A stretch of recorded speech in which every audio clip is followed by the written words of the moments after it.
وأتوب إليه لا حول ولا قوة إلا بالله العلي العظيم أستغفر الله ربي من كل ذنب وأتوب إليه لا حول ولا قوة إلا بالله العلي العظيم الحمد لله رب العالمين والصلاة والسلام على سيدنا ونبينا وشفيعنا ومولانا محمد المصطفى صلى الله عليه وسلم لا نبي بعده ولا رسولا وعلى آله وأصحابه وشهداء محبته وأولياء أمته وعلماء شريعته وعلينا معهم أجمعين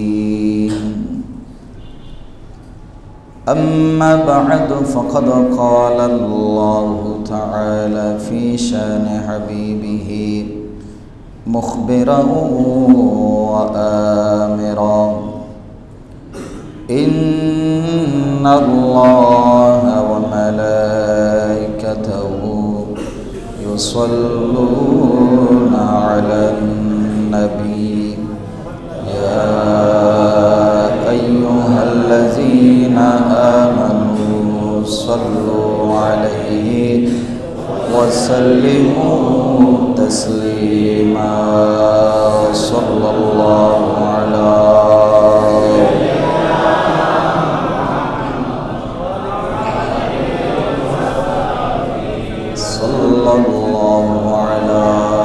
سيدنا محمد وآله اللهم صل على مولانا محمد وعلى آل سيدنا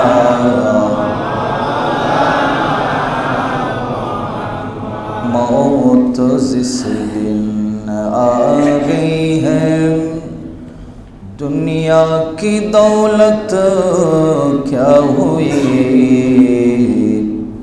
रूह तन से उड़ गई है मुर्दा की हालत क्या हुई अल्लाहुम्मा सल्ली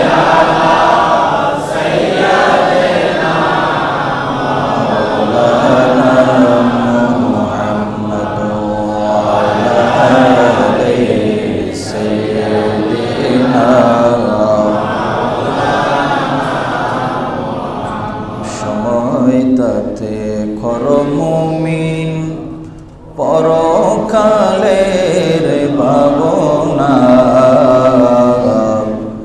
ধনী বল গরিবে বল আজরাইল কাউকে ছাড়বে না আল্লাহুম্মা সাল্লি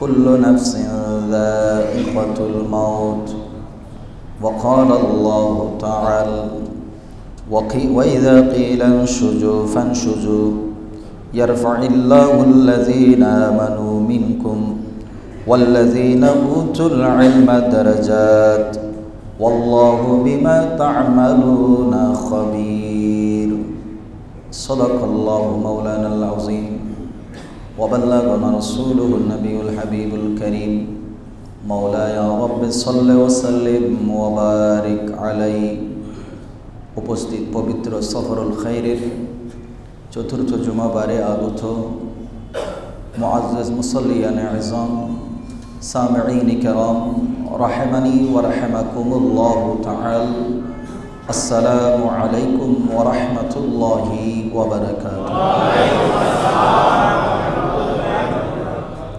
রব্বুল আলামিন আহকামুল হাকিমিনের পুত পবিত্র দরবারে পবিত্র এই জুমার দিনে শুকরিয়া আদায় করছি। আল্লাহ পাক আমাদেরকে হায়াতে তৈয়বা দিয়ে সুস্থতার নিয়ামত দিয়ে আল্লাহর ঘরে আসার বসার আল্লাহর নিয়ামতের শুকরিয়া আদায় করার সুযোগ করে দিয়েছেন। সবাই মুহাব্বতের আওয়াজে বলি আলহামদুলিল্লাহ। সাথে সাথে নবী দো জাহাজ সরওয়ারে কায়নাত রহমাতুল্লিল আলামিন শফিউল মুজনিবিন মুহিব্বিল ফুকারাই ওয়াল মাসাকিন নবী মুহাম্মদুর রাসূলুল্লাহ সাল্লাল্লাহু আলাইহি ওয়াসাল্লামের রওজায়ে আতহারে লক্ষ কোটি দরুদ আর সালামের হাদিয়া আরজ করছি। সম্মানিত মুআজ্জাজ মুসাল্লিয়ান আযম, এটা আজকে সফরের 23 তারিখ। কয় তারিখ? নাকি 24 তারিখ?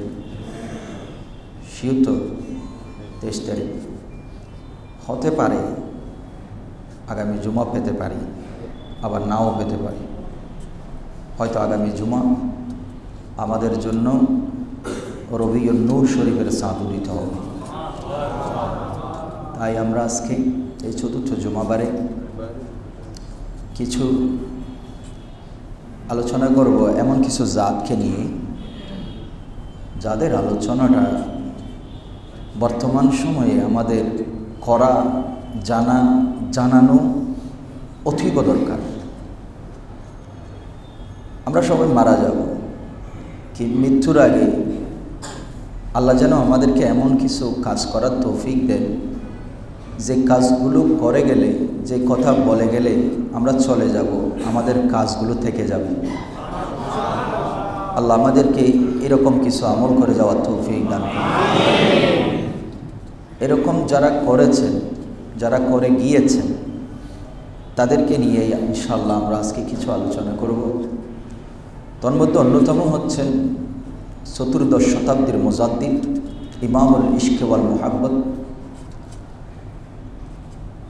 আল্লাহর নবীর প্রেমে নিজের জীবন পর্যন্ত যিনি কোরবান দিতে প্রস্তুত ছিলেন, সেই চতুর্দশ শতাব্দীর মুজাদ্দিদ, বিশিষ্ট লেখক, মুফাসসির, মুহাদ্দিস, মুফতি এবং মুফতি আজম, সেই ইমাম আহমদ রাজা খাঁ ফাজলে বেরলভী রহমতুল্লাহ আলাইহি, যাকে আমরা সবাই আলা হজরত বলে জানি। আমরা আজকে যারা এখানে এসেছি, গভীর মনোযোগ দিয়ে খেয়াল করবেন।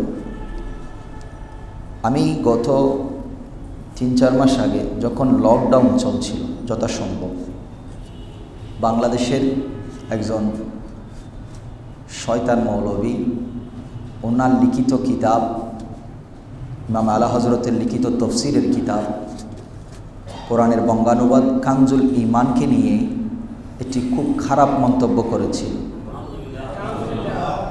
আমি সেই সময়ে আপনাদের সামনে কানজুল ঈমানের সাথে অন্যান্য অনুবাদের যে কোরআন, সেটার কম্পারিজন, কেন কানজুল ঈমান সেরা, কারণ সেখানে যতগুলো শব্দ চয়ন করেছেন আল্লাহর হাবিবের শানে, আল্লাহর শানে, আউলিয়ায়ে কেরামের শানে, মুমিনদের শানে যেভাবে শব্দ তিনি ব্যবহার করেছেন, গতানুগতিক আমরা লাইব্রেরিতে যেগুলো সস্তা দামে আমাদের পাশের লাইব্রেরিতে পাই, সেগুলোর মধ্যে দেখি ওই কানজুল ঈমানের সাথে শব্দে চয়নের মধ্যে আকাশ এবং পাতালের ডিফারেন্স রয়েছে। কিন্তু এই শয়তান মৌলবী ফতোয়া দিয়েছে ভাইরাল হওয়ার জন্য। কি হওয়ার জন্য? কারণ আমাদের দেশে এখন ভাইরাল হতে বললে লাভ আছে। কি আছে? লাভ আছে। এক হুজুরের কাছে প্রশ্ন করতেছে, হুজুর আপনার এত এলম, আপনি এত কিছু জানেন, কিন্তু আপনি একটু ভাইরাল হওয়ার জন্য কিছু করেন না। কারণ ওনার এলম দিয়ে যে উনি ওয়াজ করেন, আমি এখানে হাজারো যদি কোরআন হাদিসের ওয়াজ করি ভাইরাল হইতে পারবো না। ভাইরাল হওয়ার জন্য কিছু ক্যাটাগরি লাগে। কি লাগে? ক্যাটাগরি লাগে। যেমন পরিমণির মতো হইতে হবে, সোজা কথা, একদম সোজা উদাহরণ হচ্ছে ওইটাই। আর ওই পানি গড়ে গড়াইয়া পড়তেছে এরকম নাচতে হবে, বুঝতে পারছেন? তারপরে আর কিছু আছে, বাঁশের উপরে উঠে যেতে হবে, নাহলে গাছের উপরে উঠে যেতে হবে ভাইরাল হওয়ার জন্য। অথবা নিজে যেটা পড়েছি ওটা খুলে ফেলাই দিতে হবে, তাহলে ভাইরাল হওয়া খুবই সহজ। কালকেই দেখবেন আমি যদি এমন কিছু কাজ এখানে করি, এটা সেটা ফেলাই দিই, আমার ভাই যদি মোটামুটি একটা লিঙ্ক ফেসবুকে দেখ, কালকেই আমি ভাইরাল। কিন্তু আমার এই ভাইরাল হওয়ার কোনো দরকার। ইমাম আলা হজরতেরও ভাইরাল হওয়ার কোনো চিন্তা ভাবনা ছিল না। ইমাম বুখারীরও ভাইরাল হওয়ার কোনো চিন্তা ভাবনা ছিল না। ইমাম আজমেরও ভাইরাল হওয়ার কোনো চিন্তা ভাবনা ছিল নবীর প্রেমে নিজের জীবনকে কোরবান দেওয়া। কিন্তু ওনারা ভাইরাল হতে চাননি। এখন প্রশ্ন হচ্ছে, মিডিয়া ছিল না, ইউটিউব ছিল না, ফেসবুক ছিল না, হোয়াটসঅ্যাপ ছিল না, ইনস্টাগ্রাম ছিল না, টিকটক টুকটাক এগুলো কিছুই ছিল না। এরপরেও ইমাম বুখারীকে পুরা বিশ্ব কেমনে চিনল? এরপরেও ইমাম আজমকে পুরা বিশ্ব চিনল, কেন মানল? আজকেও এত ফিতনার পরেও কেন ইমামে আজমের অনুসরণ 70%-এরও অধিক মানুষ করে যাচ্ছে? তার কারণ একটাই, যারা ভাইরাল এখন হচ্ছে, লাফেই গাছে এইভাবে সেভাবে ভাইরাল হচ্ছে, আজকের থেকে 10 বছর পরে হয়তো আর থাকবে না। কিন্তু ইমাম বুখারী হয়েছেন, আছেন, কিয়ামত পর্যন্ত থাকবেন। তাই আমি এখানে একটা সংকেত উল্লেখ করতে চাই, আলা হজরতের বিরুদ্ধে যত কিছুই বলো, যত কিছুই লিখো, আলা হজরতকে ভাইরাল করেছেন আল্লাহর রসুল। তাই এই পৃথিবী যতদিন থাকবে আলা হজরতের চর্চাও ততদিন থাকবে। আপনি যতই শত্রুতা করেন, যতই দুশ্মনী করেন, যতই মুনাফিকি করেন, কারণ উনি নিজে নিজে ভাইরাল হতে চান নাই। তিনি বলেছেন, সবসে আওলা ও আলা আমারা নবী, সবসে বালা ও আলা আমারা নবী। তিনি আমার নবীকে বলেছেন, রসুল আপনি প্রথম এবং সবার উপরে হচ্ছেন আপনি। এই কথা আমার রসুলকে মহব্বত করে শেরের মাধ্যমে, কোরআনের অনুবাদটা লিখে শেরের মাধ্যমে প্রকাশ করেছেন। আর টিকটক হোয়াটসঅ্যাপ টুকটাক না থাকার পরেও আলা হজরতের চর্চা শুধু এখানে নয়, আপনি যদি সৌদি আরবে যান, যখনই আপনি মুস্তফা জানের রহমত পড়বেন, তখনই বলবে এটা তো বেরেলি, এটা তো বেরেলি।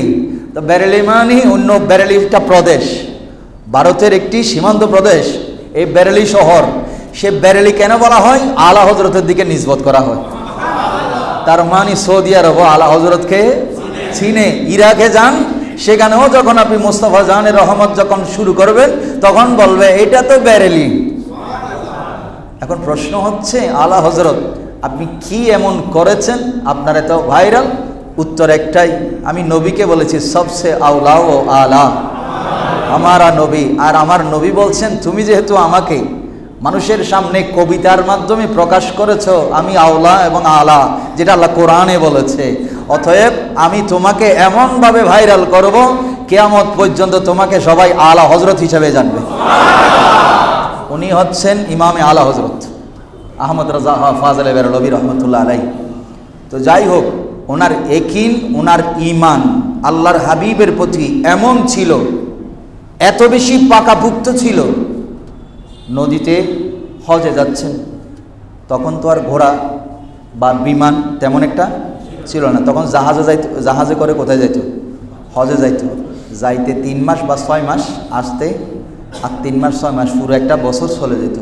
আর জাহাজ যখন সমুদ্রে চলে, যারা নাবিক আছে, ক্যাপ্টেন আছে, তাদের কাছে জিজ্ঞেস করিয়েন, মাঝে মাঝে সমুদ্রের এমন তরঙ্গ, এমন ঢেউ উঠে, তখন মাঝি মাল্লারা আল্লাহকে স্মরণ করা ছাড়া আর কিছু কোনো গতি নাই।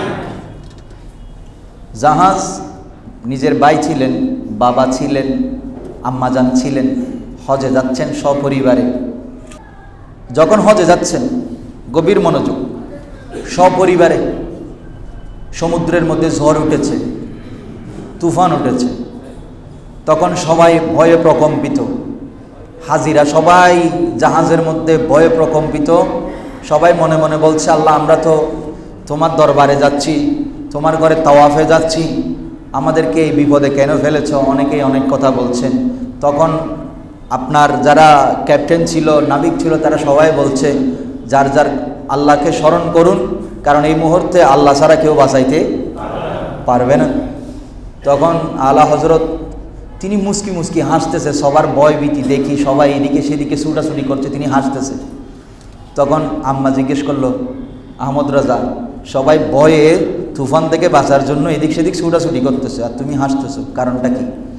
তখন ইমামে আলা হজরত উত্তর দিল, আম্মাজান, খোদার কসম করে বলছি, আল্লাহর কসম করে বলছি, এই জাহাজ ডুববে না, এই জাহাজ ডুববে না। ঠিকই উনি বসে বসে তসবিহ বললেন, সবাইকে বললেন দোয়া দরুদ পড়েন। দোয়া পড়তে আসে, হঠাৎ করে তুফান থেমে গেল।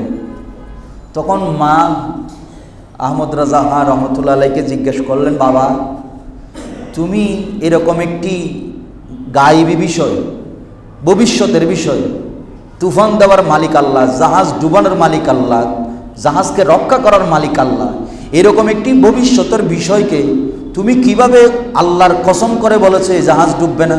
তোমার ভিতরে এই ইয়াকিন, এই কথা তোমাকে কে জানাইলো যে জাহাজ ডুববে না? তখন বলে যে আমি যেই নবীর প্রেমে নিজের জীবন কোরবান দিচ্ছি, ওই নবী আমাকে বলেছে জাহাজ ডুববে না। তখন বলছেন কিভাবে? বলে যে মারে, আমি হাদিসের মধ্যে পড়েছি, তিরমিজির মধ্যে হাদিসটা আছে, যে ব্যক্তি জাহাজে ওঠার সময় আল্লাহর কোরআনের একটি আয়াত, যেটা নূহ আলাইহিস সালাম যখন তুফান হচ্ছে, নূহ আলাইহিস সালামকে আল্লাহ নৌকা তৈরি করতে বলেছেন, সেই নৌকার উপরে ওঠার সময় একটা দোয়া শিখিয়েছেন। সেই দোয়াটা হচ্ছে বিসমিল্লাহি মাজরেহা ওয়া মুরসাহা ইন্না রব্বি লাগফুরুর রহিম। তিরমিজির হাদিসের মধ্যে আছে, আল্লাহর হাবিব বলেছেন, যে ব্যক্তি জাহাজে নৌকায় উঠার সময় এই দোয়াটা পরে উঠবেন, ইনশাআল্লাহ ওই জাহাজ কোনোদিন ডুববে না। সেজন্য এটা আমার গায়েব নয় আম্মাজান, এটা আমার গায়েব নয়, এটা আমার নবীর হাদিসকে আমি ফলো করেছি। আমার নবী কোনোদিন মিথ্যা বলেননি, আমার নবী যেটা বলেছেন ওটা সত্য। অতএব সেটা যদি সত্য হয়ে থাকে, তাহলে আমার নবী হাদিসের মধ্যে যেটা ঘোষণা দিয়েছেন আমি পড়েছি, আমি ছাত্রদেরকে পড়িয়েছি, সেখানে লেখা আছে এই দোয়া পরে নৌকায় উঠলে, আর কেউ পড়ছে কি পড়ে নাই সেটা আমি জানি না, কিন্তু আমি নৌকায় উঠার সময় 11 বার এই দোয়া পরে এই জাহাজে উঠেছি। অতএব আমার নবীর হাদিস সত্য, সেজন্য আমি নবীর হাদিসের উপরে ইয়াকিন করে বলেছি, আল্লাহর কসম করে বলেছি, আমার নবী যদি সত্য হয় এই জাহাজও ডুববে না। জোরে বলেন সুবহানাল্লাহ। নবীর প্রতি ইমামে আলা হযরতের এই রকম ইয়াকিন ছিল। আর আমাদের ইয়াকিন হচ্ছে হুজুর যেটা সুন্দর করে 2-4 লাইন বলে যে, মানে ওয়াজ, নামাজের ওয়াজ করছে, রোজার ওয়াজ করছে, হজের ওয়াজ করছে, চোখের ভানি ফেলেছে, এরপরে যখন বলছে নবীকে গায়েব জানে বললে শিরিক হয়ে যাবে। আমাদের ইমানটা হচ্ছে ওই জায়গায়, সব মিষ্টি মিষ্টি নামাজ, রোজা, হজ, যাকাতের বয়ান দিছে, আহা চোখের ভানি ফেলাইছে, এরপরে গিয়া কি করছে? নবী গায়েব জানে এই কথা বললে কি হবে? শিরিক হবে। ইমামে আলা হযরতের কাছেও একজন আসি বলল, এক হুজুর আসি আর কি বলল, নবী গায়েব জানে এই কথা বললে শিরিক হবে। তখন বলে যে তুই আবার ঈমান আন, আবার ঈমান আন। তো তিনি গায়েবের বিষয়, আবার তৌহিদের বিষয়ে ইমামে আলা হযরতের এত বেশি পাকাপুক্ত ঈমান ছিল। গণক আসছে, গণক আসে বলতেছে, আমি প্রচণ্ড রোদ, এরকম গ্রীষ্মকালীন সময়, তখন আলা হযরত রহমতুল্লাহের কাছে আসি বললেন, বলে যে বৃষ্টির এই জন্য একটু কিছু করেন না। বলে যে আপনি দেখেন, আপনি যদি একটু একটু বলেন বৃষ্টি এই মাসে হওয়ার সম্ভাবনা আছে কিনা। তখন উনি আকাশের তারকার দিকে তাকাইলেন। আমাদের দেশে রাশি গণে জানা, রাশি, হ্যাঁ, গ্রহ নক্ষত্রের হিসাব করি, উনি হিসাব করে বললেন এই মাসের মধ্যে কি নাই? বৃষ্টি। আমাদের আবহাওয়াবিদরাও মাঝে মাঝে বলেন, তাপমাত্রা বাড়বে, বৃষ্টির সম্ভাবনা নাই। আমি এখানে একটা বিষয় আপনাদেরকে অ্যাড করি, বৃষ্টির সম্ভাবনা নাই এই কথা ডাইরেক্ট বলা যাবে না, আপনাকে বলতে হবে সম্ভাবনা নাই, তবে আল্লাহ চাইলে দিতে পারে। আল্লাহ চাইলে, ওটার নাম হচ্ছে তাওহীদ। ওটার নাম কি? আল্লাহর উপরে ইয়াকিন। তো উনি বললেন এই মাসে বৃষ্টির কোনো সম্ভাবনা নাই। তখন ইমামে আলা হযরত বললেন, আচ্ছা আপনি অনেক জ্ঞানী লোক, আপনি যে বললেন তারকা দেখি, তো এই যে তারকার হিসাব করে আপনি বলে ফেললেন যে কোন তারকা কোন দিকে গেলে কি অবস্থা হয়, সেটা জেনেই আপনি বলে দিলেন বৃষ্টি হবে না। কিন্তু এভাবে বলিয়েন না, আপনি বলেন আমার জ্ঞান বলতেছে, আপনি যেহেতু এই অ্যাস্ট্রোলজির জ্ঞান আপনার কাছে আছে, আপনি বলেন আমার জ্ঞান বলতেছে এই মাসে তেমন বৃষ্টি হওয়ার সম্ভাবনা নাই, তবে আল্লাহ চাইলে দিতে পারেন। আল্লাহ চাইলে দিতে পারেন, এই কথা বলেন। তখন বলে যে না, আমি অনেক যাচাই বাছাই করে দেখছি এই মাসে কোনো বৃষ্টির লক্ষণ। আলা হযরত বললেন তারে কোরআন দিয়ে বুঝাইলে সে বুঝবে। তখন একটা গড়ি ছিল, গড়ির মিনিটের কাঁটাটারে টানি, তখন ফোনে 12টা বাজছিল, উনি কাঁটাটারে টানি 12টার সোজা করে দিছে। বলে যে এখন কয়টা বাজে? 12টা। কি 1 মিনিট আগে কী ছিল? ফোনে 12টা। তো ফোনে 12টার থেকে এই 1 মিনিটের ভিতরে 12টা কেমনে হয়ে গেছে? বলে যে এটা আপনি করে দিচ্ছেন, এটা আপনি করে দিছেন, নিজে টানি 12টা বাজাই দিছেন। বলে যে কথা এইটাই, এটা ছিল তারকার দেখে বলতেছ বৃষ্টি নাই, ঠিক আছে, কিন্তু যিনি তারকার স্রষ্টা তিনি চাইলে মুহূর্তের মধ্যে এইভাবে পরিবর্তন করতে পারে। উদাহরণ দিয়ে বুঝাই দিলেন যে আমার আল্লাহও চাইলে এরকম ফোনে 12টারে মুহূর্তের মধ্যে কি বানাইতে পারে? 12টা বানাইতে পারে। তখন বলে যে এটা আপনার যুক্তি আর কি, এটা আপনি আমার বোঝানোর জন্য, তবে আমি বলতেছি বৃষ্টি হবে না। তখন আলা হযরত বললেন এরে বোঝানো যাবে না, ঠিক আছে তুমি বাসায় যাও। ওমা, উনি বাসায় আলা হযরতের দরবার থেকে বের হয়েছেন, ঘরে পৌঁছানো তো দূরের কথা, বের হয়ে দেখতেছে যেই প্রচণ্ড রোদের মধ্যে আলা হযরতের সাথে এতক্ষণ সে কথা বলেছে, মুহূর্তে বের হয়ে দেখতেছে পুরো আকাশ মেঘে ছেয়ে গেছে। বাসায় যেতে যেতে প্রচণ্ড বৃষ্টিতে ইনি বলছেন আমার কাপড়ের হাঁটু পর্যন্ত তুলে ফেলতে হয়েছে, এত বৃষ্টি আল্লাহ দিয়েছেন। তখন আলা হযরতের কাছে এসে তওবা করে ঈমানদার হয়ে গেছে। এটা হচ্ছে আলা হযরত। এইরকম কিছু জাত আছেন। তো এখন ওনার এই কাণ্ডটা কেন ঘটল? মক্কার জমিনে, মদিনার জমিনে এরকম অহরহ ঘটনা ঘটেছে। আল্লাহর হাবিবের বয়স যখন 6 বছর, মাত্র 6 বছর বয়স, মক্কাতে বৃষ্টি হয় না, প্রচুর খরা দেখা দিয়েছে, ফসল মরে যাচ্ছে, এই অবস্থায় ওনাদের পানি নাই। তখন মক্কার কাফেররা, এটা সহিহ বুখারীর মধ্যে হাদিসটা আছে, যারা বলেন নবী 40 বছর পরের নবী, ইনশাআল্লাহ আমরা মিলাদুন নবীর মাসে আলোচনা করব, তাদের জন্যই হাদিস। আমার নবীকে আল্লাহ কখন থেকে নবী বানালেন এটা আমরা অনেক আলোচনা করেছি। নবীজির বয়স তখন 6 বছর, মতান্তরে 7 বছর। তখন মক্কার কাফেররা ওনার চাচা যান আবু তালেবের কাছে এসে বলল একটু বৃষ্টির ব্যবস্থা করে দাও না, বৃষ্টির ব্যবস্থা করে দাও না। তো বলে যে আমি কোত্থেকে বৃষ্টি দিব, বৃষ্টির মালিক কে? উপরওয়ালা, আমি কোত্থেকে বৃষ্টি দিব? বলে যে না, তুমি হয়তো, এই রেওয়ায়াতটা দুইভাবে আছে, একটা খাজা আবু তালেবকে নিয়ে আছে, আর একটা আছে আপনার দাদা আব্দুল মুত্তালিবকে নিয়ে। তো তখন চাচা আবু তালেব চিন্তা করলো, অথবা দাদা আবু তালেব চিন্তা করলো আমি বৃষ্টি দিব কোত্থেকে। তখন দাদা আব্দুল মুত্তালিবের নলেজের মধ্যে একটা বিষয় আল্লাহর পক্ষ থেকে ঢেলে দেওয়া হয়েছে। তিনি আল্লাহর প্রিয় হাবিব, 6 বছরের বাচ্চা, ওনাকে নিয়ে কাবাগরের পিঠের দেয়ালের সাথে আল্লাহ রসুলের পিঠ মোবারক লাগিয়ে দিয়েছেন, পিঠ মোবারক লাগিয়ে দিয়েছেন, এবং আল্লাহকে বলছেন মাবুদ এখন তুমিই জানো, আমার যা করার আমি করে দিয়েছি, এবার তুমি আমাদের উপরে তোমার এই প্রিয় বন্ধুর উসিলায় আমার উপরে বৃষ্টি নাজিল করো। আল্লাহর হাবিবের আমরা জানি মেঘে মেঘে ঘর্ষণ হয়, বিজলি চমকায়, খানায়ে কাবার সাথে আল্লাহ রসুলের পিঠ মোবারক লেগেছে। পিঠ মোবারকটা ঘষা দিতে পারে নাই আল্লাহ রসুলের পিঠ মোবারক। আল্লাহ রসুল শুধু চেহারায়ে ওয়াদ্দুহা, আমার আলা হযরত বলছেন চেহারায়ে ওয়াদ্দুহা। আল্লাহর নবী সে নূরানি চেহারাটা একটু করে আকাশের দিকে তুলে থাকিয়েছেন, সাথে সাথে মক্কার জমিনের মধ্যে অজর নয়নে বৃষ্টি পড়া শুরু হয়েছে। এটা আমার রসুল।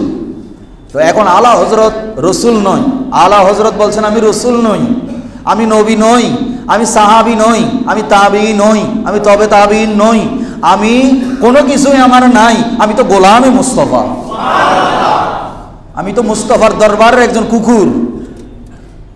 তাহলে আমার প্রশ্ন হচ্ছে, আল্লাহর নবীর একজন গোলামের যদি এ মর্তবা হয়, তাহলে আমার রসুলের মর্তবা কত? তো এক ব্যক্তি আসি বলল, রসুল গায়েব জানে বললে শিরিক হবে। আচ্ছা, ফ্যাট আছে না সবার? আপনাদেরকে মেসাল দিয়ে বুঝাইতে হবে। ফ্যাট আছেন? ফ্যাটের খবর কে কে জানেন বলেন তো? ফ্যাটের ভিতরে কি কি যন্ত্র আছে বলেন তো? কারো জানা? ফ্যাট কিন্তু নিজের, ফ্যাট কিন্তু নিজের শরীরের সাথে অ্যাটাচ। এই ফ্যাটের জন্য কত কাজ করতেছি, কত অপরাধ করতেছি, কিন্তু এই ফ্যাটের ভিতরে কি আছে সেটাও বলবেন আর কি, হুজুর লিভার আছে, এই আছে, সেই আছে, সেগুলো বলবেন। কিন্তু ফ্যাটের ভিতরে আল্লাহ পাক যত যন্ত্র দিয়েছে, পৃথিবীতেও মনে হয় এত যন্ত্র নাই। আপনার পেটে ব্যথা করতেছে, আপনি জানেন না যে কি কারণে, কোথায় ব্যথা করতেছে। ডাক্তারের কাছে গেছেন, কার কাছে? ডাক্তার। তাহলে আমি যেহেতু জানি না, ডাক্তারও মানুষ, জোরে বলেন না, ডাক্তারও মানুষ, আমিও মানুষ। পেটে ব্যথা করতেছে আমার, গেলাম কার কাছে? ডাক্তারে পরীক্ষা একটা দিছে, দিয়া রিপোর্ট দেখি বলতেছে আপনার এই হয়েছে। আচ্ছা, ফ্যাটের ভিতরে যে বিষয়, এটা হাজের না গায়েব বলেন এবার? যারা গায়েব আর হাজের এইগুলো নিয়ে আল্লাহ নবীর সম্মান নিয়ে বিতর্ক করেন, আমি আপনাদেরকে বলি একটু চিন্তা করে দেখবেন। আমরা এই পর্যন্ত কেউ বলি নাই। আপনারা নবীকে, মেইন সমস্যাটা ওই জায়গায়, নবীকে নিজের মতো মনে করেন বলেই আপনাদের ভিতরে এই সমস্যা। নবীকে নবীর মতো মনে করেন। আমাদের উত্তর একটাই, আলা হযরত বলছেন নবীকে নবীর মতো মনে করো, নবীকে নিজের মতো নয়। और कोई गाए वो क्या तुमसे निहा हो वाला जब ना खुदा ही छुपा तुम पे करोड़ो दरूद। আমার আলা হযরত সৌদিয়ায় গিয়ে যখন এই ফতোয়া উঠেছে, তিনি কিতাব লিখে ফেললেন। যখন বললেন রসুল গায়েব জানে বললে শিরিক হবে, তখন আমার রসুল কিতাব লিখলেন আদ-দাওলাতুল মক্কিয়া বিল মাদ্দাতিল গায়বিয়া। কিতাব লিখলেন, কিতাব লিখে সৌদি মুফতিদের সামনে ছেড়ে দিলেন। দেখলেন এখানে নিজের মন গড়া একটা কথাও নিজের থেকে লিখে নাই, সব কোরআন এবং হাদিস ফিটিং করে দিয়েছে। সৌদি মুফতিরা অবাক, ভারতীয় উপমহাদেশের মধ্যে এত বড় আলেম আছে, যাকে নিয়ে তখনকার যুগের সেই সমস্ত লামাযহাবি, সালাফি, নজদি এরা গিয়া আলা হযরতকে নিয়ে সেখানে শিরিক এবং কুফরের ফতোয়া দিত। সৌদি মুফতিরা যখন ওনার লেখা দেখলো, লেখার মধ্যে তিনি একটি উক্তি উল্লেখ করেছেন। উক্তিটা ছিল সহিহ মুসলিম শরীফের। আল্লাহর নবীর গায়েবের সংবাদদাতা, নবী মানি আমরা অনেক সময় বলেছি, এবং ডিকশনারির মধ্যে লেখা আছে নবী মানি অদৃশ্যের সংবাদদাতা। যেটু মানুষ পঞ্চ ইন্দ্রিয় দিয়া অনুভব করতে পারে না, অ্যানালাইসিস করার ক্ষমতা মানুষের নাই, যেটা মানুষের চোখে, চর্ম চোখে দেখে না, হৃদয়ের চোখে সেটা অনুভব করতে পারে না, জাস্ট বিশ্বাস করতে হবে। এখন প্রশ্ন হচ্ছে যে এই জিনিস অনুভব করা যায় না, অ্যানালাইসিস করা যায় না, দেখা যায় না, শোনা যায় নাই, দেখি নাই, আমার বাবা দেখে নাই, আমার চৈদ্য গোষ্ঠী দেখে নাই, ওই জিনিস কিভাবে বিশ্বাস করব? উত্তর একটাই, আমার নবীকে বিশ্বাস করলে এটা বিশ্বাস করো। তার মানে ঈমান হচ্ছে আমার নবী। জোরে বলেন সুবহানাল্লাহ। আলা হযরত ওইটাই বুঝিয়েছেন। আলা হযরত বলছেন ওইটাই। যারা বলছেন নবীর দেয়ালের পিছনে খবর জানেন না, তখন আমার নবী সহিহ মুসলিমের মধ্যে হাদিস কোট করেছেন, ইমাম মুসলিম কোশাইরি রহমতুল্লাহ আলাইহি। তিনি বলছেন, আমার নবী বলছেন এমন একটা সময় আসতেছে, দাজ্জাল আসবে। কি আসবে? দাজ্জাল আসবে। এটা আমরা সবাই জানি, দাজ্জাল আসবে। তো বলে যে সেই দাজ্জাল, কথা এতটুকুতে শেষ নয়, এটা আমরা বলতে পারি, কিন্তু আমার নবী বললেন যারা জিহাদ করবে আমি রসুল তাদের সবাইকে জানি, আমি তাদের সবাইকে জানি। শুধু জানি না, তাদের বাবাকেও জানি। শুধু তাই নয়, আমার নবী বলছেন আমি তাদের কবিলাও জানি, গোত্র সম্পর্কেও জানি। আমার নবী শেষ করে নাই, বলে তারা ঘোড়ার উপরে উঠে জিহাদ করতে যাবে। শুধু তাই নয়, তাদেরকে চিনি, তাদের বাবাকে চিনি, তাদের কবিলাকে চিনি। তা নয়, যেই ঘোড়ার উপরে চড়ে তারা যুদ্ধের ময়দানে যাবে, আমি রসুল সেই ঘোড়ার রং সম্পর্কেও জানি। শেষ করে নাই, এরপরে বলছেন সেই ঘোড়ার বংশ মানুষের বংশ নয়, যেটা যুদ্ধে যাবে সেই ব্যক্তির বংশ নয়, যেই ঘোড়ায় চড়ে যুদ্ধে যাবে সেই ঘোড়ার বংশ পর্যন্ত আমি রসুল জানি। জোরে বলেন। এবার বলেন, দাজ্জাল এখনো আসে নাই। আলা হযরত দলিল দিয়েছেন আদ-দৌলাতুল মক্কিয়ার মধ্যে। তখন বললেন, মুফতিদের কাছে জিজ্ঞেস করলেন হাদিস কি সহিহ না দঈফ? আমাদের দেশে সহিহ হাদিসের বলি উড়াই যে আসে না, হ্যাঁ, সহিহ না দঈফ? বলে যে সহিহ। তাহলে সহিহ যদি হয়, আমার রসুল অদৃশ্যের সংবাদ দেন, সেটাও সহিহ। অতএব আলা হযরতকে চিনতে হলে গাজিয়ে দ্বীন ও মিল্লাতের মতো হতে হবে। আলা হযরতকে চিনতে হলে শাহিন শাহ শ্রীকুটের মতো হতে হবে। যারা চিনেছে তাদের কাছে যেতে হবে। ডাক্তার প্রেসক্রিপশন দেখে বলেছে আপনার এই হয়েছে, পেটের ভিতরে এই সমস্যা। এখন আপনি যে পেটের ভিতরে কি হয়েছে নিজেও তো জানেন না, কার থেকে সাহায্য নিছেন? জোরে বলেন না। তো ডাক্তার কি গায়েবের খবর দিছে না? গায়েব মানে এটা অদৃশ্য, এটা অদৃশ্য। আপনি কি পেট খুলে দেখছেন কি হয়েছে?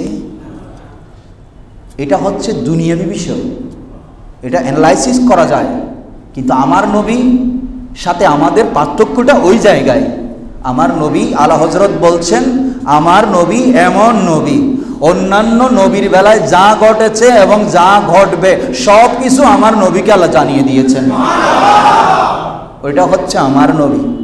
এবার বলেন, গভীর মনোযোগে খেয়াল করবেন, আমি একটি আয়াত তেলাওয়াত করেছি মরার ব্যাপারে। কুল্লু নাফসিন যায়কাতুল মউত, মৃত্যু সবাইকে আলিঙ্গন করবে। মৃত্যুর স্বাদ সকল প্রাণীকেই ভোগ করতে হবে। স্বাদ, মারা যাওয়া মানে শেষ হয়ে যাওয়া না। গভীর মনোযোগ। আমাদের দেশে অনেকেই মনে করেন মরে গেলে শেষ। মরা মানে এক জায়গা থেকে আর এক জায়গায় ট্রান্সফার হওয়া। এটা ইমানদারের মৃত্যু ওইটাই। লাতার কাবুন্না তবাকান আন তবাকিন, এক স্টেপ থেকে আরেক স্টেপে যাওয়া, দারে ফানা থেকে দারুল বাকায় যাওয়া। এই দুনিয়াটা হচ্ছে দারুল ফানা, ধ্বংসশীল। কুল্লু মান আলাইহা ফান ওয়া ইয়াবকা ওয়াজহু রাব্বিকা যুল জালালি ওয়াল ইকরাম। দুনিয়ার যা কিছু আছে, যা দেখছি, যা ভোগ করছি, সব কিছুই ধ্বংসশীল। কিন্তু আখিরাতের কবরের জীবন, কিয়ামত, হাসর, এগুলো জান্নাত জাহান্নাম, এগুলো কি ধ্বংসশীল? জোরে বলেন, ধ্বংসশীল এগুলো? গভীর মনোযোগ, আপনি খেয়াল করেন। তাহলে আমাদের দারুল বাকা আখিরাতের জগৎ। এই জন্য ইমানদারের প্রায়োরিটি থাকবে আখিরাতকে নিয়ে। আর যারা দুনিয়ার পাগল, যারা নিজেকে যদিও মুসলমান দাবি করে, মুনাফিকের চিন্তা ভাবনা হবে দুনিয়া নিয়ে। কিন্তু যারা সত্যিকারের মুমিন, তাদের চিন্তা হবে আখিরাত নিয়ে। তাদের জীবনটা পরিচালিত হবে আখিরাতকে নিয়ে। তার দলিল আমার রসুল আমাদেরকে শিখিয়েছেন। আমার রসুল দুনিয়া থেকে ইন্তেকাল করবেন, সফর মাসের আলোচনা হয়েছে। সামনের বুধবার আখেরি চাহার সোমবার, আখেরি চাহার সোমবার। বিতর্কে যাওয়ার দরকার নাই, আজে বাজে কথা বলারও দরকার নাই। আমার রসুল সুস্থ হয়েছেন, সিদ্দিক আকবর খুশি হয়ে গেছেন। 7 মশক আমার নবী বললেন আমাকে, আমি গত জুমায় একটু করে ইঙ্গিত করেছিলাম। আমার রসুল বললেন আমাকে এমন কিছু মশক, 7টি মশকের পানি দিয়া আমাকে গোসল করাও, যে 7 মশক তোমরা এখনো খোলো নাই। সেখান থেকে আমি দলিল সাবেত করেছি 7 পুকুরের পানি দিয়া গোসল করানো, যাদেরকে জাদু টোনা করা হয়। সেই 7 মশক পানি যেগুলো এখনো কোথাও ইউজ হয়নি, আমার নবীর মায়েশা সিদ্দিকা বলছেন ডালতে থাকলাম যতক্ষণ আমার রসুল ইশারা করে নাই আর ডালিও না। এইভাবে আমার রসুল গোসল করলেন। সেই আখেরি বুধবার গোসল করার যে বিষয়টা, এটি একটি মুস্তাহাব বা সুন্নতি বিষয়, এটা আনন্দের বিষয়, মহব্বতের বিষয়। আমার রসুল সুস্থ হয়েছে, এখান থেকে তবাররুক হাসিলের জন্য, বরকত হাসিলের জন্য যুগ যুগ ধরে মুসলমানরা এই আমলটা করে আসতেছে। বর্তমানের কিছু মৌলবী সেটা নিয়েও ফতোয়া বামার ঢুকাই দিছে, মানে ওনাদের কাজই হলো এগুলা, আর কোনো কাজ নাই, আর কোনো কাজ ওনাদের কাজই হলো আমরা যাই করি নবীর মহব্বতে, ওইটার উপরে ওনাদের ফতোয়া, আর কোনো ফতোয়া নাই। অফিসে দুর্নীতি হয়, চুরি হয়, ঘুষ হয়, মেডিকেলে এত বড় বড় অপরাধ হয়, দেশের মধ্যে এত বড় বড় হারাম জিনিসকে হালাল বানানো হয়, হালাল জিনিসকে হারাম বানানো হয়, ওখানে ওনাদের কোনো ফতোয়া, জোরে বলে ডোন্ট মাইন্ড। আমি একটা আদবের সহিত বলবো, গণপ্রজাতন্ত্রী বাংলাদেশ সরকারের মাননীয় প্রধানমন্ত্রীর 75তম কি পালন হয়েছে, চাইয়েন বক্তব্যের কাটসাট করিয়েন না, বোঝানোর জন্য বলছি। মিলাদুন্নবীর মাস আসলে আমাদের দেশের মধ্যে তথাকথিত কিছু গোমটা মৌলবী উদয় হয়, তারা বলে জন্মদিন পালন করা খ্রিস্টানদের কাজ, এটা আবুল আহাবের কাজ, এটা ইমানদারের কাজ নয়। গভীর মনোযোগ। কততম বললাম? জোরে বলেন না। কোনো মুফতির ফতোয়া দেখছেন? জোরে বলেন না। দেখছেন? দিলে কি হইব? হ্যাঁ, দিলে কি হবে? হ্যাঁ, মায়েরে বুতেও ডরাই। 14 শিখের বাদ ফতোয়া সেখানে নাই। মাননীয় প্রধানমন্ত্রী, বাংলাদেশের প্রধানমন্ত্রী জন্মদিন পালন করলো, সুন্দর একটা সিস্টেম করলো, 75 লক্ষ মানুষকে একই দিনে টিকা দেওয়ার একটা সুন্দর সুযোগ করে দিল, খুব ভালো কাজ। তাহলে জন্মদিনে এই ধরনের ভালো কাজের মাধ্যমে করলে কোনো অসুবিধা আছে? কিন্তু আমাদের দেশে জন্মদিনে আপনারা যা করেন এটাই সমস্যা। কেক কাটো, ডেক বান্ধো, তারপরে হ্যাপি বার্থডে টু বলো, এটাই হচ্ছে মূল সমস্যা। আপনি আপনার সন্তানের জন্মদিন পালন করবেন, আপনার আব্বার ইসালে সওয়াব করবেন। আমরা তো শুকরিয়া আদায় করি যে ওই ফাইলে আজ যখন বিপদে পড়ি তখন আর কোনো খবর, তখন অধৈর্য হয়ে যায়। আল্লাহর হাবিব সুস্থ হলেন, নিয়ামত পাওয়ার পরে শুকরিয়া আদায় করতে হবে। হযরতে মুহাইবা, আল্লাহর মুহাইবা রাদিয়াল্লাহু তাআলা আনহু, আল্লাহর নবীর যিনি গোলাম ছিলেন, গভীর রাত আমার নবী হযরতে মুহাইবাকে ডাকলেন, উঠো, আমাকে আমার আল্লাহ এই মুহূর্তে অর্ডার করেছেন জান্নাতুল বকিতে যেতে হবে। কোথায় যেতে হবে? জান্নাতুল বকিতে যেতে হবে। হযরতে মুহাইবা রাদিয়াল্লাহু তাআলা আনহু গেলেন আমার নবীর সাথে, সেখানে গিয়ে দেখলেন জান্নাতুল বকির মধ্যে আমার নবী চোখের পানি ফেলে কাঁদতেছে। তখন আমার নবী বললেন, মুহাইবা, আমাকে আমার আল্লাহ 2টি জিনিসের এখতিয়ার দিয়েছেন, আমাকে 2টি জিনিসের এখতিয়ার দিয়েছেন। বলে, ইয়া রাসূলুল্লাহ, সেটা কি? বলে যে আমাকে বলেছে আমি এই দুনিয়ার সুন্দর চাকচিক্য, দুনিয়ার ধনসম্পদ, এই সমস্ত জিনিস নিয়ে আমি ইচ্ছা করলে কিয়ামত পর্যন্ত থাকতে পারবো। দ্বিতীয় অপশন হলো আমাকে বলা হয়েছে আপনি কি আমার কাছে আসবেন নাকি দুনিয়াতে থাকবেন। এই ঘটনাটা হাদিসের মধ্যেও এসেছে। আমার নবী মসজিদে নববীর মধ্যে সাহাবীদের সামনে বয়ান দিচ্ছেন, আমার নবী হঠাৎ করে বলে উঠলেন, আল্লাহ পাক তার একজন বান্দাকে এমন একটা অপরচুনিটি দিয়েছেন, সে অপরচুনিটি হচ্ছে তিনি ইচ্ছা করলে দুনিয়াতে থেকে যেতে পারবেন, আর ইচ্ছা করলেই তিনি আখেরাতে তথা আল্লাহর সাথে সাক্ষাৎ করবেন। তখন আমার নবী বললেন, আল্লাহর ওই বান্দা আল্লাহর প্রতি এত মহব্বত রাখেন, তিনি দুনিয়াটাকে ছেড়ে দিয়ে আল্লাহর সাথে সাক্ষাৎ করাটাকে পছন্দ করেছেন।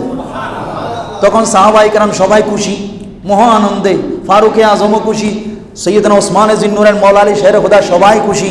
তার মানে কি, তারা দুনিয়ার চাইতে আখিরাতকে কি দিয়েছেন? প্রাধান্য দিয়েছেন। কিন্তু সেখানে বুড়া ছিলেন সৈয়দনা সিদ্দিকা আকবর রাদিয়াল্লাহু তাআলা আনহু, তিনি অজর নয়নে কাঁদা শুরু করলেন। তখন ফারুকে আজম বললেন, এই বুড়ার কি হয়েছে? এত বড় একটা সুন্দর সংবাদ, এত সুন্দর একটি কথা আমার রসুল বলেছেন, একজন ইমানদারের কথা আমার রসুল তুলে ধরেছেন, যিনি আল্লাহর সান্নিধ্যে যাওয়াটাকে পছন্দ করলেন। তখন আমার নবী বললেন, তোমরা যে খুশি হয়েছ সেটাও ঠিক আছে, আর আমার সিদ্দিক যে কান্না করতেছে সেটাও ঠিক আছে। বলে, ইয়া রাসূলুল্লাহ, কেমনে? এখানে কাঁদার কি হলো? এটা তো অত্যন্ত শুভ একটি সংবাদ। বলে যে এটা সিদ্দিকা বড় ঠিকই বুঝেছে। তো বলে যে উনি কান্না করতেছে কেন? বলে যে উনি যেটা কান্না করতেছে ওটা ওনার থেকে জিজ্ঞেস করিও। তখন সিদ্দিক আকবরকে সবাই চারিদিকে ঘিরে ধরে জিজ্ঞেস করলো, আচ্ছা আমরা সবাই খুশি হয়েছি, আল্লাহ নবী এত সুন্দর একটি হাদিস বলেছে, আপনি কান্না করতেছেন কেন? বলে যে তোমরা যেটার জন্য খুশি হয়েছ আমিও খুশি, তবে আমি আমার বন্ধুকে হারাই ফেলব। এই হাদিসের মধ্যে আল্লাহর রসুল পরোক্ষভাবে আল্লাহর নবী যে আমাদের থেকে বিদায় নেবেন, পর্দা করবেন, সেটাই আল্লাহ রসুল বুঝিয়ে দিয়েছে। এটা ছিল সিদ্দিক আকবর। মোহতরম হাজরিন, হযরত মুহাইবা রাদিয়াল্লাহু তাআলা আনহু তিনি বললেন, ইয়া রাসূলুল্লাহ, আপনি দুনিয়াটা নিলেন না কেন? আর আমরা বাঁচার জন্য দুনিয়াতে বেশি না 2 দিন হইলেও বাঁচার জন্য অনেক চেষ্টা করি। আমাদেরকে যদি আজরাইল আসি কালকে যদি বলে যে আমাদের কাউকে কুল্লু নাফসিন যায়িকাতুল মউত, 2 দিন আগে আসি যদি বলে আগামী 2 দিন পরে আপনার কি হবে? ইন্তেকাল হবে, মসজিদ ছাড়বেন নি, কেউ যাইত না, বাথরুমও শুধু যাইত না ডরে। যদি সেখানে মৃত্যু হয়, মসজিদে সিজদায় পড়ি থাকবে যেন আল্লাহরে বুঝাইতে পারে, আল্লাহ সিজদা অবস্থায় যেতে পারে। কিন্তু আল্লাহ বলছেন না, ওয়াল্লাযী খালাকাল মাউতা ওয়াল হায়াত লিয়াবলুয়াকুম আইয়ুকুম আহসানু আমালা। জীবন ও মৃত্যু তিনি সৃষ্টি করেছেন, গোপন রেখেছেন মৃত্যুর ডেট, তবে কোনো সিরিয়াল বলেন নাই। এই কথা বলেন নাই যে বাবা আগে যাবে ছেলে পরে যাবে, মা আগে যাবে বাবা পরে যাবে, এই কথা বলেনি। বড় ভাই আগে যাবে ছোট ভাই পরে যাবে, এই কথা বলেনি। কিন্তু আসার সময় সিস্টেমটা এরকমই ছিল। আমার মা বাবার বিয়ে হয়েছে, আমার বড় ভাই মেজো ভাই সেজো ভাই, তারপরে আমার জন্ম হয়েছে। কিন্তু দেখা গেল আসার সময় কত সিস্টেম করে আসতে হয়েছে, যাওয়ার সময় দেখা গেল আমি আগে নাই। ঠিক কিনা? আল্লাহ বলছেন লিয়াবলুয়াকুম, আমি পরীক্ষায় ফেলে দিয়েছি তোমাদেরকে, কে ভালো আমল করো, আইয়ুকুম আহসানু আমালা, তোমাদের মধ্যে কে উত্তম কাজ করো, এই জিনিসটার জন্য আমি তোমাদেরকে পরীক্ষায় রেখেছি। আর আমরা সেই পরীক্ষার ট্রেনের মধ্যে কতজন হুসুট খেয়ে পড়তেছি, হারাম হালাল সুদ ঘুষ। আমরা মসজিদে যখন আসি বয়ান শুনি তখন আমরা ইমানদারের দাবি করি, আর অফিসে যখন যাই, আমি যখন আমার প্রতিষ্ঠানে যাই, ব্যবসা বাণিজ্য করতে যাই, তখন আমরা বেমালুম ভুলে যাই আমার মসজিদে যাওয়া যেরকম ওয়াজিব ছিল, নামাজ পড়া যেরকম ফরজ ছিল, এটাও আমার একটা ফরজ ডিউটি। এখানে নামাজের মধ্যে যেরকম রুকু সিজদা তসবিহ পড়া সুন্নত ফরজ ওয়াজিব ছিল, ঠিক আমার এখানেও সেরকম কিছু বিষয় আমরা বেমালুম ভুলে যাই। কিন্তু আমি বিশিষ্ট দানবীর দাবি করি, বিশিষ্ট সমাজসেবক দাবি করি, বিশিষ্ট রাজনৈতিক ব্যক্তিত্ব দাবি করি। তো আমি যেটা বলতে চাচ্ছি, মৃত্যুকে সামনে রাখুন, আখিরাতকে প্রাধান্য দিয়ে রাখুন, দেখবেন কাঁদতে হবে না। আলা হযরত বলছেন, তোমরা সবাই কিয়ামতের দিন উঠবা হিসাব কিতাব তথা জান্নাতে যাওয়ার জন্য। আলা হযরত এশকে রসুল কাকে বলে? তিনি বলছেন তোমরা সবাই কিয়ামতের দিন উঠবা, উঠার পরে তোমরা হিসাব কিতাব জান্নাতে যাওয়ার জন্য নবীর সুপারিশ চাইবা। কিন্তু আমি আলা হযরত আমার নবীর জাতের কসম করে বলছি, আল্লাহর কসম করে বলছি, আমি সেই দিন জান্নাতে যাওয়ার জন্য কোনো কিছু চাইব না। আমি সেই দিনও দুনিয়াতে যেরকম আমি নবীর সম্মান গেয়েছি, আমি কিয়ামতের দিনও উঠে বলবো, যখন আমার নবী লেওয়ায়ে হাম যে পতাকা থাকবে সেখানে আমার নবী উপবেশন হবেন, সেখানেও আমি বলবো মকামে মাহমুদের সামনে গিয়া, ইয়া রাসূলুল্লাহ, আমি দুনিয়াতে সবসে আওলা ও আলা হামারা নবী বলেছি, আমি আজকে লেওয়া কি তলে সানামে কুলে রাজা কি জবা তোমারে লিয়ে, আমি সেই দিনও বলবো, পতাকার নিচে গিয়া বলবো, গোলামকে একটু জায়গা দেন, দুনিয়াতেও আপনার শান গেয়েছি, আমি জান্নাত চাইতে আসিনি, আমি আপনার শান গাইতে এসেছি। জোরে বলেন সুবহানাল্লাহ। এভাবে যদি নবীকে মহব্বত করেন, মৃত্যুটা আপনার জান্নাতি হয়ে যাবে, টেনশন করা লাগবে না ইনশাআল্লাহ। ইমামে আলা হযরতকে নিয়ে আমরা আগামী আজকে রাত্রে ইনশাআল্লাহ মাহফিল রয়েছে, খতমে গৌসিয়া শরীফ রয়েছে। আপনারা যারা পারবেন শরীক হবেন, ইনশাআল্লাহ বাকি আলোচনা সেখানে হবে। আর যদি আগামী জুমায় হয় আমরা একটি তাত্ত্বিক বিষয় নিয়ে আলোচনা করব, আর যদি রবিউল নূর শরীফ শুরু হয় ইনশাআল্লাহ রবিউল নূর নিয়ে আলোচনা করব। পাশাপাশি আমরা নামাজ পড়ার সাথে সাথে, যেহেতু অনেক মানুষ মোনাজাতের আগ পর্যন্ত তেমন থাকে না, অনেক কাজকর্ম থাকে, অনেকের খিদা লাগে, তাই আমরা সেদিকে বিবেচনা করি আমরা ফরজ নামাজের পরপরই জানাজার নামাজ পড়ব। আমাদের যিনি খাদেম ছিলেন আপনাদের কাছে সবসময় কিছু চাইতো আর কি, সবসময় আপনারা জানেন পাগল, আমার যিনি জনাব আলহাজ ইয়াকুব সাহেব, ওনারে বাবা ডাকতো, হ্যাঁ মান্নান ফওয়ালা যাকে আপনারা বলেন। আলহামদুলিল্লাহ কত বড় ভাগ্যবান দেখেন, জুমার দিন ইন্তেকাল করেছেন। ইন্না লিল্লাহি ওয়া ইন্না ইলাইহি রাজিউন। আমরা আল্লাহ দরবারে ফরিয়াদ করি এই মসজিদের গোলামের ওসিলায় আল্লাহ আমাদেরকেও জুমার দিনের মৃত্যু নসিব করুন। ওনার জানাজা রয়েছে ইনশাআল্লাহ, ফরজ নামাজের পরপরে আমরা জানাজা করব, এরপরে মুনাজাত শরীক হব। ওয়া মা আলাইনা ইল্লাল বালাগ। আসসালামু আলাইকুম ওয়া রাহমাতুল্লাহি ওয়া বারাকাতুহু।